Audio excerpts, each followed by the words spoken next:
So, thanks so much for having me here. It's a real pleasure. And over the last 20 years, I've had a chance to work with CEOs and executives from Fortune 500s, mid-sized companies, family businesses, startups, and the subject of leadership often comes up, right? And when we think about leadership, I really think about how do you get results through other people? The kinds of subjects that come up, right? The kinds of subjects that come up are the various lenses of leadership. So you've got strategic planning, mission, vision, values. You've got marketing, you've got public relations. But what most of the time is spent on in these meetings is what I call difficult conversations. And a difficult conversation is any conversation that when you think about having it, you get a little feeling in the pit of your stomach. So it's a very costly thing to be up at night thinking about the conversation and not knowing what to do about it. In fact, here's how costly it is. The last major meta-study on workplace conflict was back in 2008 from Consulting Psychologist Press. And they interviewed 5,000 people around the world where you see the annual cost. That's just the US cost. 360 billion in paid hours, 385 million working days. Now, I've noticed 4 different kinds of difficult conversations that come up for leaders. What we're going to be talking about tonight is performance management, where you have a level of authority and you're trying to get a result from someone that works for you. The way tension and conflict escalates, it doesn't start, right? It doesn't start at a high level. It starts with a position. And by position, I mean a position is just a way of looking at something. It's innocent. This is just how I'm looking at it. Now, Newtonian theory states that for every action there's an equal and opposite. Yes. Right. And I'm here to tell you that for every position that you take, every way of looking at something, there's an equal and opposite position. And I'm going to give you an example of how that rolls out and unfolds in organizations. The second guardrail is a little bit counterintuitive, and it is the axiom, the guardrail, that people cannot say yes to you without the room and the space to say no. I'll say that again. People around you cannot say yes to you without the room and the space to say no. I want you all to repeat after me. Help me understand. Help me understand. Help me understand. Help me understand. Help me understand. Help me understand.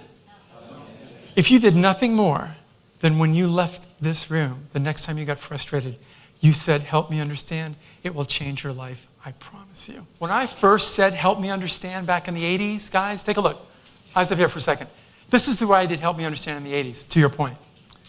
Could you help me I was like a facial tick because my internal conversation was, you're stupid, you're an idiot, you're this, you're that. So let's look at the data around this intelligent confusion. So on average, there's a certain percent of communication that is kept and integrated when I'm sending communication out to you, and a certain percentage that is lost. What do you think on average? What percentage of communication that you send out is kept and integrated, and what percentage do you think is lost? Sorry, 5% kept? Anybody else? I'm sorry, 10? 1%? Yeah? 10? Okay. So the truth is, 20 to 25% is kept and integrated, and 75 to 80% is lost. It's the old 20-80 rule. It's a neutral place to come from. You want to come from that neutral place because, and this is true, people do things for reasons that make sense to them. I wouldn't say, you left the door unlocked last night. Why? Why wouldn't I say that? Why is it confrontational? You left the door. Even if I said it nicely, you left the door unlocked. Why wouldn't I say that? You could be wrong. Exactly. It's an assumption. It's an imposition. So what you always want to do, and this is important in feedback, is you want to describe rather than evaluate. So, hey, I walked in and I noticed that the door was open. I noticed you were the last one to leave last night. What happened? Then you get agreement on the facts. So this is what I noticed. What did I miss? What happened exactly? Then you move to intelligent confusion.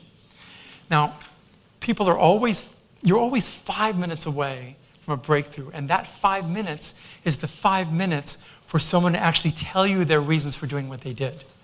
But as bosses, we often don't give them that time.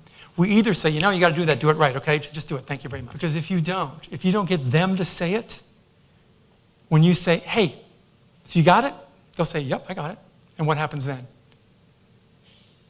They go out and screw the light bulb into the water faucet. How many people here noticed that when you moved to a new role, that suddenly the people that used to be your colleagues got a lot dumber?